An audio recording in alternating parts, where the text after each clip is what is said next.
when we think about the return on the investment in a marketing expenditure, whether it's advertising or something a bit broader than that in terms of communication strategy, we can think about social media. And social media is something that has been debated extensively, pretty much ever since Facebook let brands post things on Facebook, which is quite some time ago now. There's sort of always been this debate about, what's the ROI of a like, things like that. My perspective on that is a little bit different, because you need to see how social media and what you're doing with your brand or your company in social media, you gotta think about how that fits into the bigger picture of what you're doing with marketing. So yes, you want to spend money on, say, placing an ad on Facebook or placing an ad on some website or in a magazine or a newspaper or a TV or whatever it might be. You want to think about the effectiveness of that relative to the cost it was. And so typically you tend to get pretty good returns, relatively speaking, to something on social media, for instance, if your goal is to get interactivity, if your goal is to get people to engage, to share, to do those sorts of things that you can't do with something that is in a sort of a one-to-many medium like TV, for example. Now, TV, though, can give you massive reach, but you got to pay for that reach. And so it's really an industry debate at the moment. I think you can sort of try and compare apples to apples if you're looking at the same effectiveness outcome. So if it's just about reach, then you can look at how much you spent to get that many people to potentially see the ad. But if you're thinking about other forms of engagement, like sharing, word of mouth, clicking through to a website and buying something, just liking something, which is sort of a form of social endorsement, then you're not going to get that in traditional channels. So it's not really an apples to apples comparison. So you have to be careful with that. I think what organizations like Facebook would say is that they have a really large audience every day of the week. And so actually Sheryl Sandberg, the chief operating officer of Facebook, said at an industry conference about a year ago that every day Facebook has, just for people on a mobile device, for instance, Super Bowl-sized audiences, meaning, hundreds of millions of people, that kind of thing.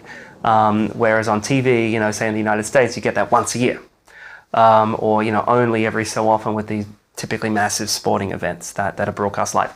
So I think the social media industry is trying to say, hey, you can reach lots of people whenever you want.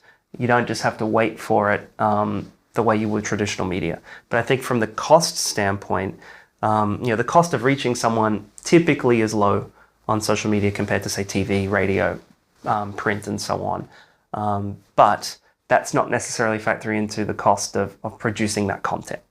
So when you sort of try and look at the total package, I think the smarter thing to do is say, well, we've got a campaign that we're running, and it's across a bunch of different media, not just social. And let's look at the effectiveness overall on a variety of metrics that link to our business goals, as opposed to trying to nut it out at a very, very micro level.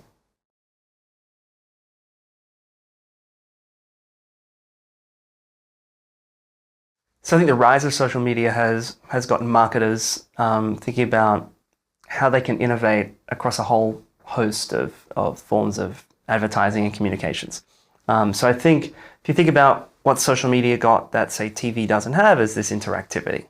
So I think we see ads that are more conversational, maybe more thought-provoking. Like if you think about posting something, say, on Instagram as a brand, and you want to get a conversation started, there's a certain style that you might then use, or you might actually have, text in that image that asks a question, or, some call to action.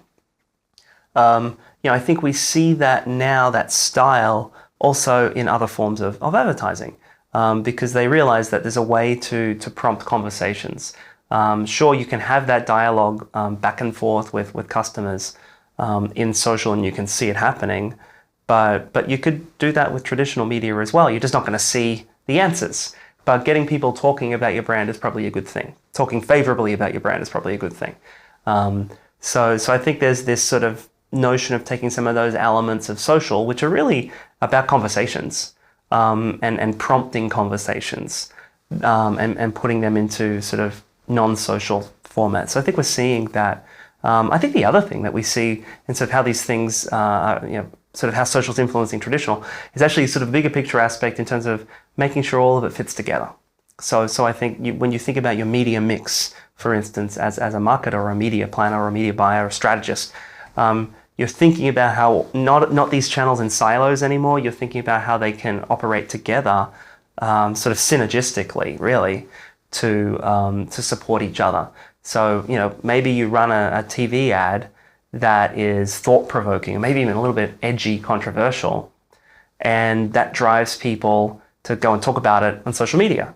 Or you have a billboard even that is, again, maybe thought-provoking or controversial, and people start taking photos of it, and they pop that on Instagram, and then you get people sharing that and talking about it. So there's these cross-media channel relationships that we've always encouraged people taking advantage of. I mean, back in the day, it used to be called integrated marketing communications.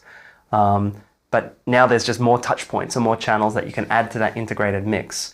But this sort of spillover from one to the other, I think, is extremely effective if you can make that happen.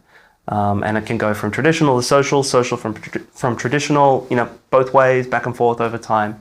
But it's part of the planning now.